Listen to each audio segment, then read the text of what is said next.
and welcome to Science Aura. I'm Dr. Sachi Vale, and today we embark on a journey to the farthest reaches of our solar system, to a world of profound mystery and breathtaking extremes. Triton. This colossal moon, the largest orbiting Neptune, is a realm of unimaginable cold. A celestial body that challenges our very understanding of planetary formation and the potential for life beyond Earth. Its story is one of cosmic violence, capture, and a slow, beautiful dance with its gas giant host. Triton is a truly alien landscape, where temperatures plummet to an astonishing minus 235 degrees Celsius. That's cold enough to freeze nitrogen solid, creating a surface of exotic ices. Yet despite this extreme chill, Triton is far from geologically dead. It's a world pulsating with hidden activity, a testament to the dynamic forces at play even in the cold, dark outer solar system. Join us as we uncover the secrets of this distant, enigmatic moon.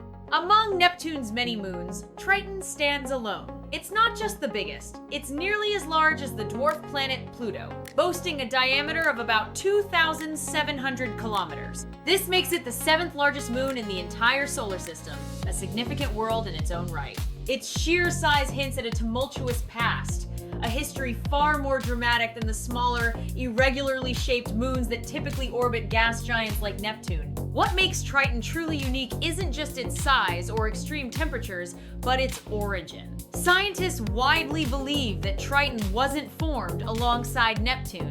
Instead, it's thought to be a captured object, an interloper from the distant Kuiper Belt. Imagine a rogue dwarf planet, once orbiting independently in the cold outer reaches, now trapped in Neptune's powerful gravitational embrace. This theory explains many of Triton's most peculiar characteristics. The most compelling evidence for Triton's captured origin is its retrograde orbit. Unlike almost every other large moon in our solar system, Triton orbits Neptune in the opposite direction of Neptune's rotation. This backwards motion is a cosmic anomaly, a clear sign that Triton did not coalesce from the same primordial disk of gas and dust that formed Neptune and its other moons. It's like finding a car driving against the flow of traffic on a cosmic highway. So, where did Triton come from? The leading theory points to the Kuiper Belt, a vast reservoir of icy bodies beyond Neptune's orbit. This region is home to countless comets, asteroids, and dwarf planets, including Pluto. Triton, with its composition of rock and various ices, fits perfectly into the profile of a Kuiper Belt object. It's a relic from the early solar system, preserved in a cosmic deep freeze. The process of Triton's capture by Neptune would have been a spectacular, cataclysmic event. As Triton approached Neptune, the gas giant's immense gravitational pull would have begun to tug at it, slowing it down. This wasn't a gentle embrace. It was a violent, gravitational dance, potentially involving a three-body interaction with another Kuiper Belt object, or even another of Neptune's moons, to bleed off enough energy for Triton to settle into orbit. Triton's arrival would have been devastating for Neptune's pre-existing moon system. Its immense mass and retrograde orbit would have created a gravitational maelstrom, likely ejecting many of Neptune's original moons, or sending them crashing into each other or into Neptune itself.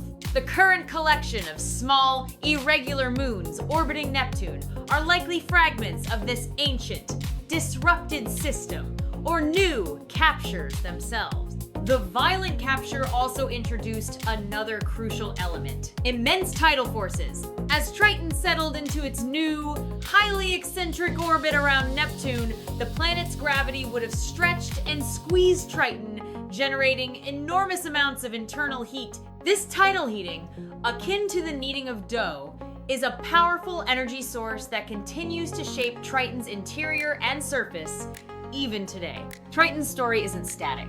Its retrograde orbit means it's slowly spiraling inward towards Neptune. Over billions of years, tidal interactions between Triton and Neptune are gradually draining Triton's orbital energy. Eventually, in a cosmic future far, far away, Triton is destined to either break apart into a ring system or crash into Neptune, but for now it performs its majestic, doomed dance.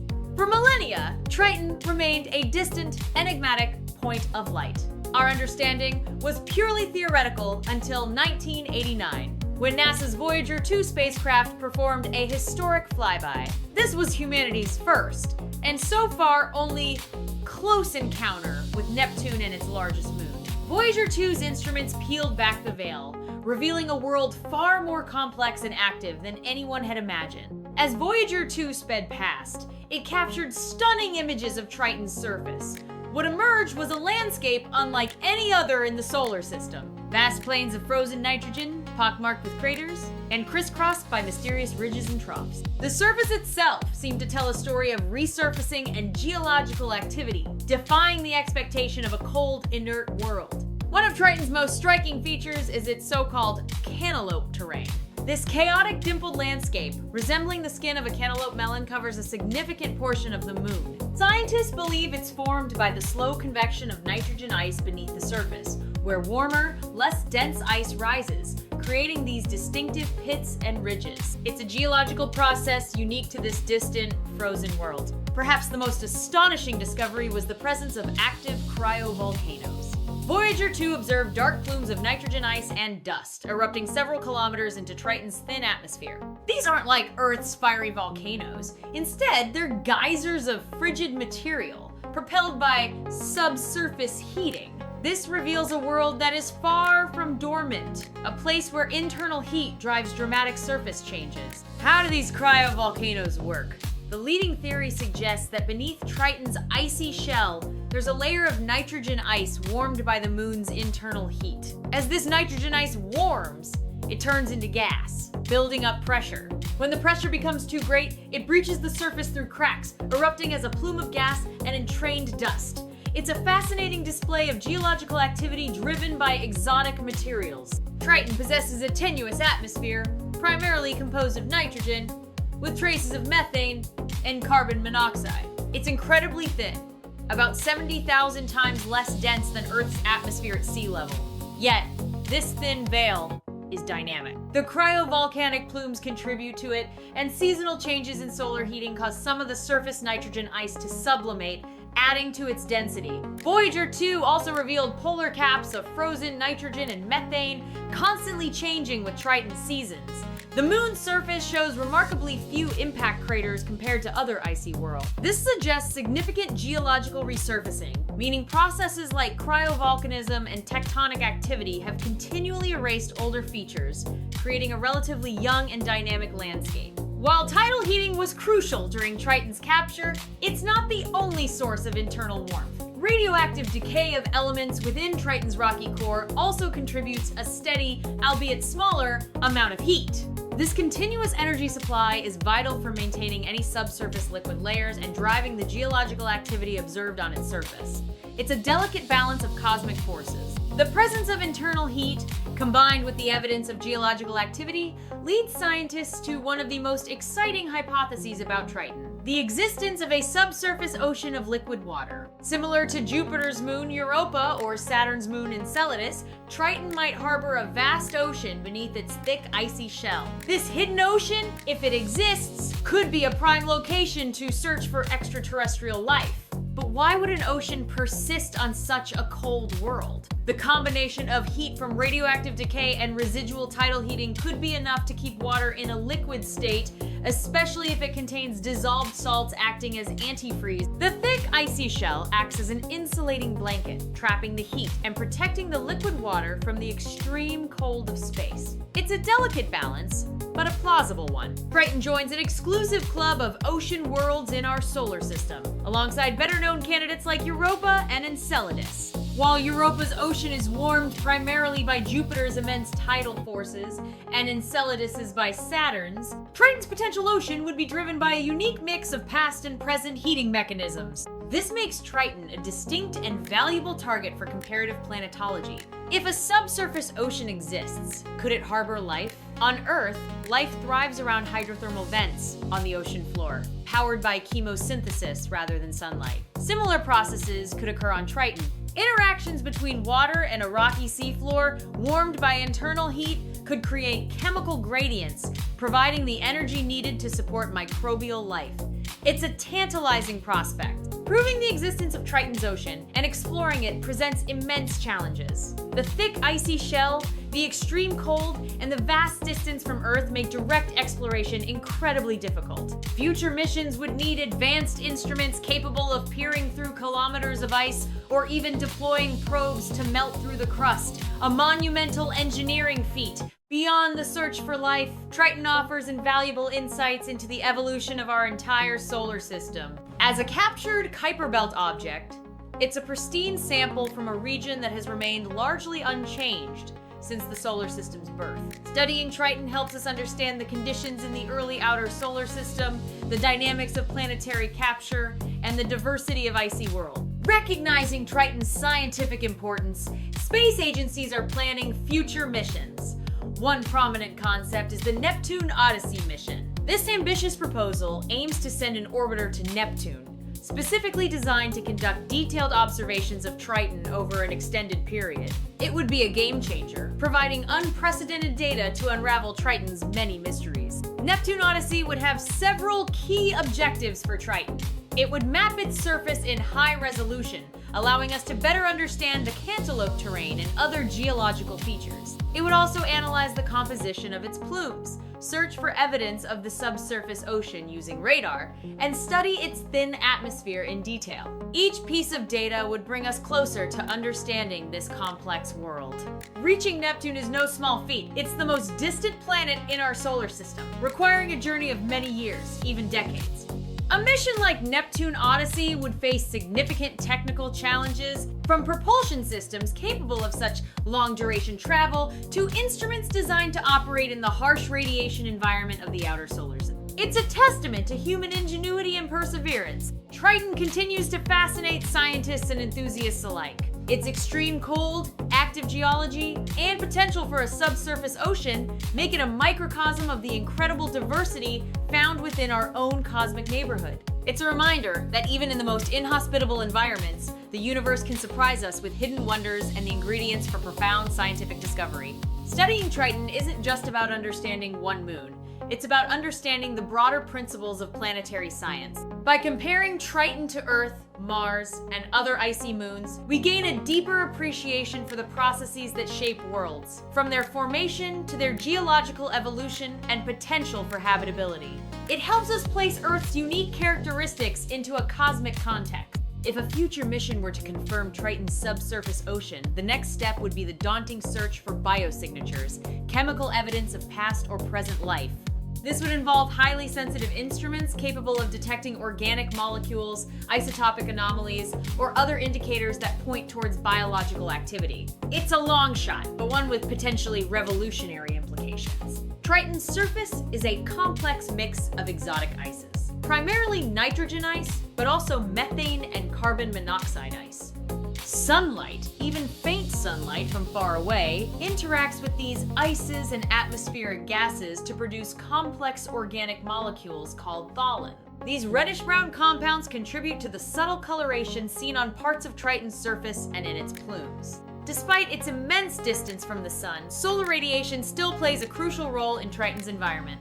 It drives the sublimation of surface ices, contributes to the formation of its thin atmosphere, and initiates the chemical reactions that create tholins. Even faint sunlight from billions of kilometers away can shape a world. Based on its density and the presence of internal heat, scientists infer Triton's internal structure. It likely has a relatively dense rocky core, surrounded by a mantle of water, ice, potentially with a liquid layer within or beneath it, and finally, a thick outer crust of nitrogen and other exotic ices. Each layer holds clues to its formation and evolution. For Voyager 2, our view of Triton was extremely limited. From Earth, even the most powerful telescopes could only resolve it as a tiny, indistinct dot.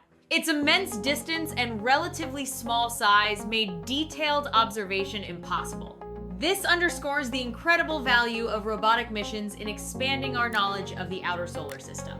Before Voyager 2, theories about Triton ranged widely. Some speculated it was a dead, cratered world. Others imagined it as merely a frozen ball of ice. The idea of active cryovolcanoes and a dynamic atmosphere was largely unanticipated. This highlights how direct observation can shatter preconceived notions and redefine our understanding of celestial body. The data returned by Voyager 2 revolutionized our understanding of Triton overnight. It provided the first concrete evidence of its retrograde orbit, its unique surface features, and its surprising geological activity. Every image, every data point was a revelation, pushing the boundaries of planetary science and sparking new questions about this distant moon.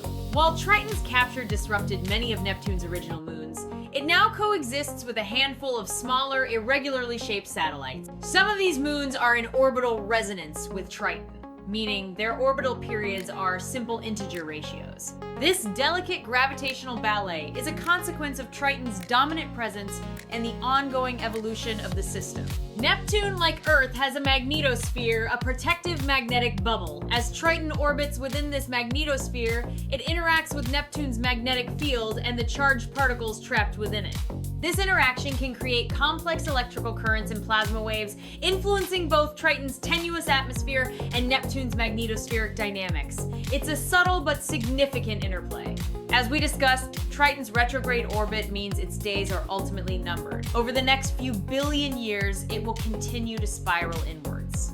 Eventually, it will cross Neptune's Roche limit, the point at which tidal forces will tear it apart, forming a spectacular new ring system around Neptune. Or it will plunge into the gas giant itself. A dramatic cosmic finale awaits. Voyager 2 only observed about 40% of Triton's surface in detail.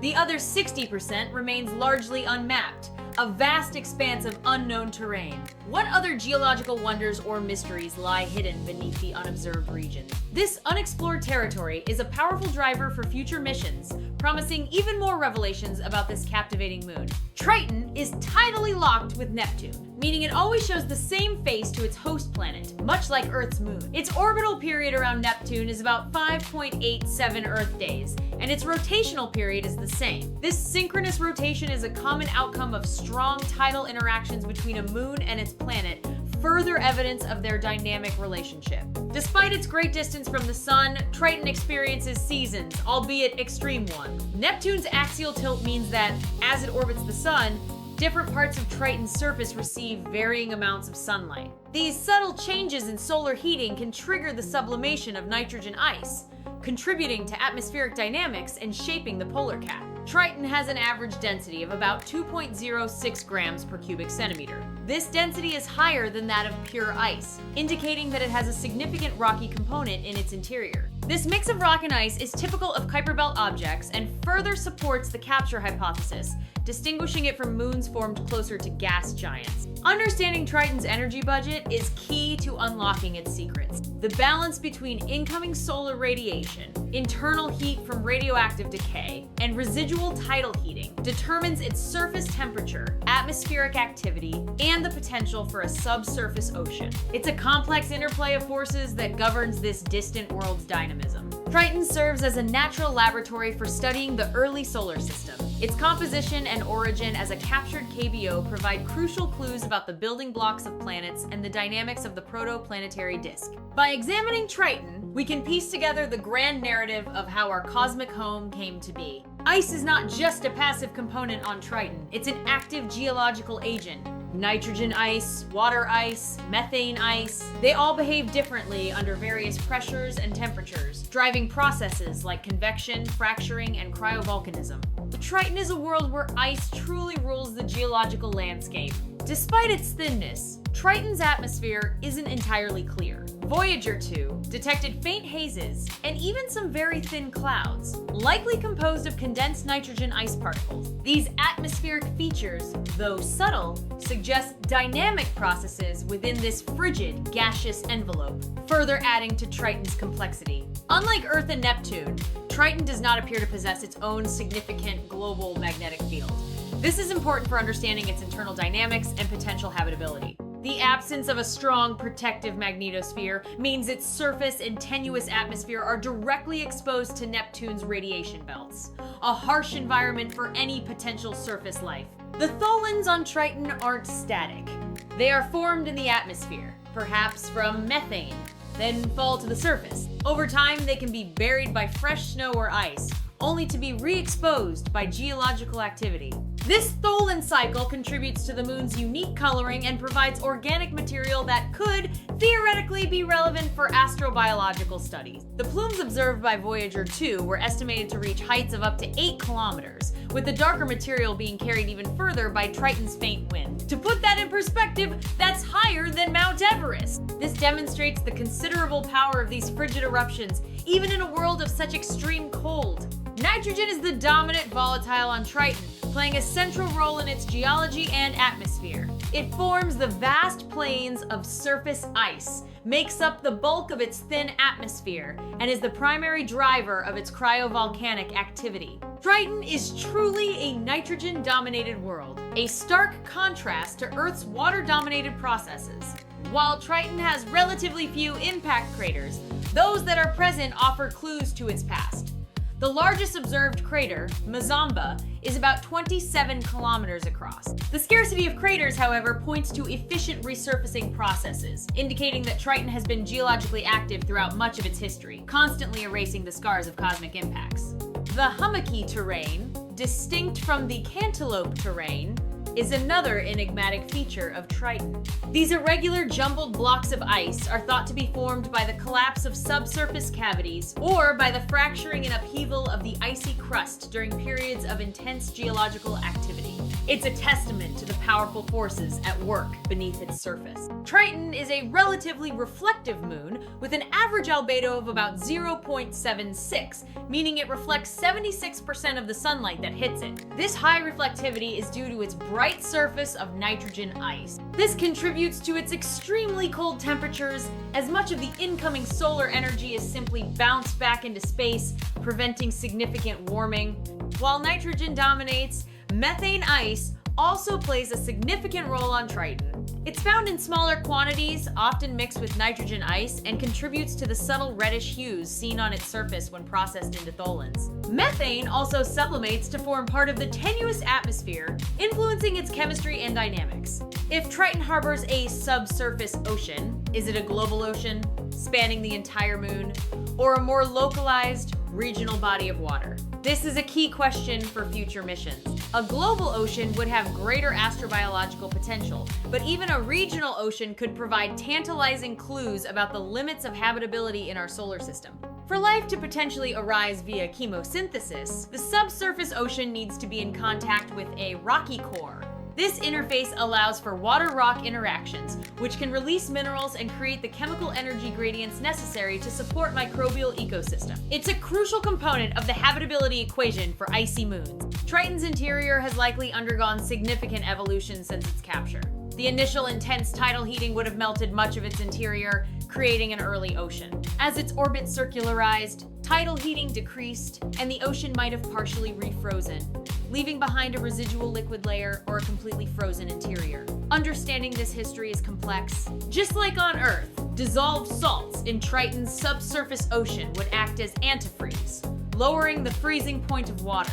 This is a critical factor in maintaining a liquid ocean at temperatures that would otherwise cause pure water to freeze. The presence of salts also adds to the chemical complexity and potential for life. The possibility of life on Triton, far from the sun, highlights that sunlight isn't the only energy source for biological processes. Internal geological and chemical energy can sustain ecosystems, demonstrating the adaptability of life and expanding our understanding of habitable zones beyond the traditional Goldilocks zone around stars. It opens up new frontiers for astrobiology. Future missions to Triton will rely on incredible technological advancements. Miniaturized, radiation-hardened instruments, advanced power sources like next-generation RTGs, and sophisticated autonomous navigation systems will be essential.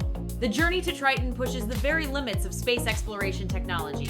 Exploring worlds like Triton often requires international collaboration. The sheer scale and cost of such missions necessitate pooling resources, expertise, and scientific talent from around the globe. Projects like Neptune Odyssey represent a shared human endeavor to explore the cosmos and answer fundamental questions about our place in the universe. Missions to distant, mysterious worlds like Triton also serve to inspire. They ignite curiosity, encourage scientific literacy, and remind us of humanity's innate drive to explore and understand. The images and discoveries from these missions captivate audiences worldwide, fostering a new generation of scientists and engineers. The insights gained from Triton extend beyond our solar system. As we discover more exoplanets, including many icy super-Earths and mini-Neptunes, understanding worlds like Triton becomes even more crucial. It provides a tangible example of how different planetary systems might form and evolve, offering templates for interpreting observations of distant exoplanets.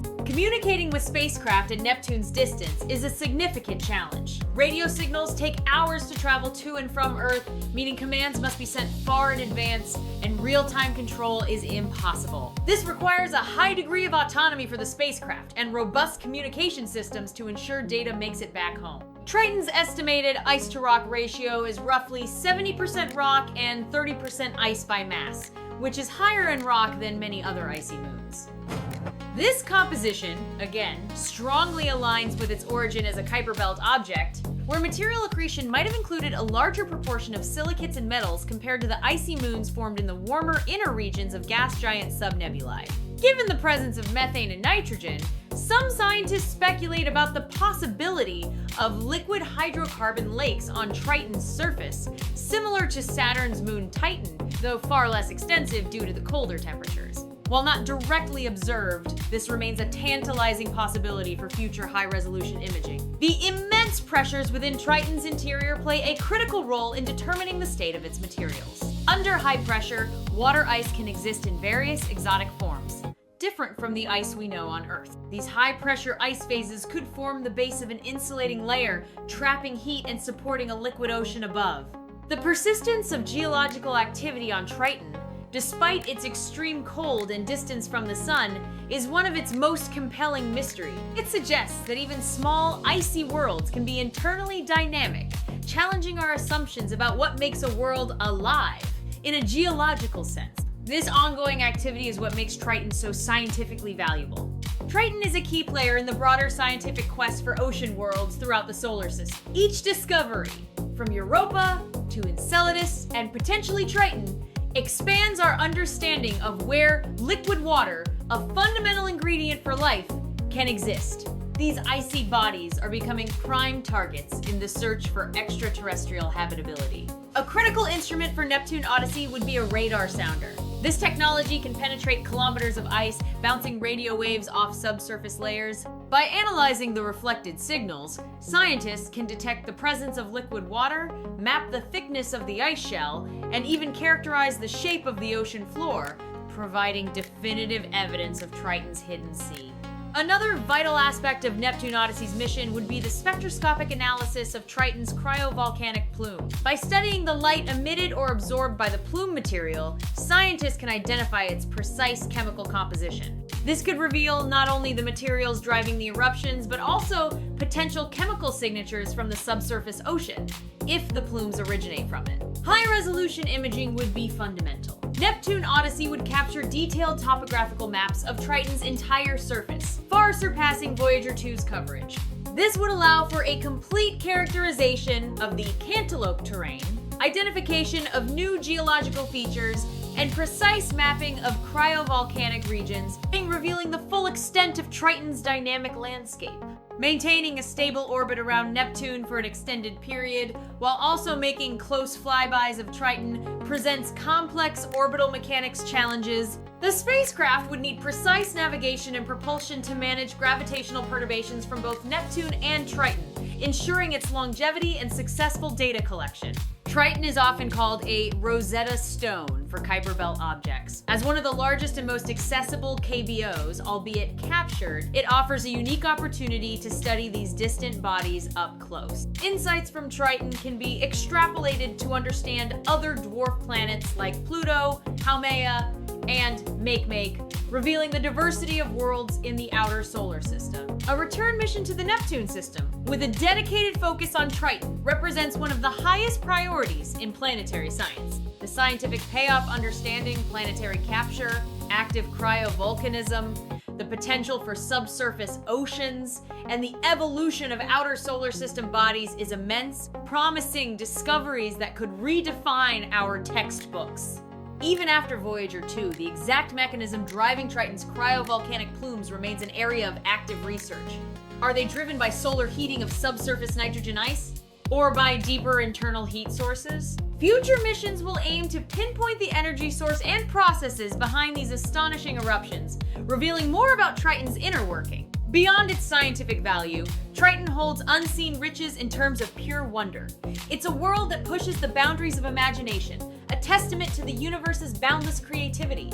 From its strange cantaloupe terrain to its geysers of ice, Triton is a jewel in the crown of our solar system, waiting for us to uncover its full story. Triton, the largest moon of Neptune, remains one of the most compelling and enigmatic worlds in our solar system.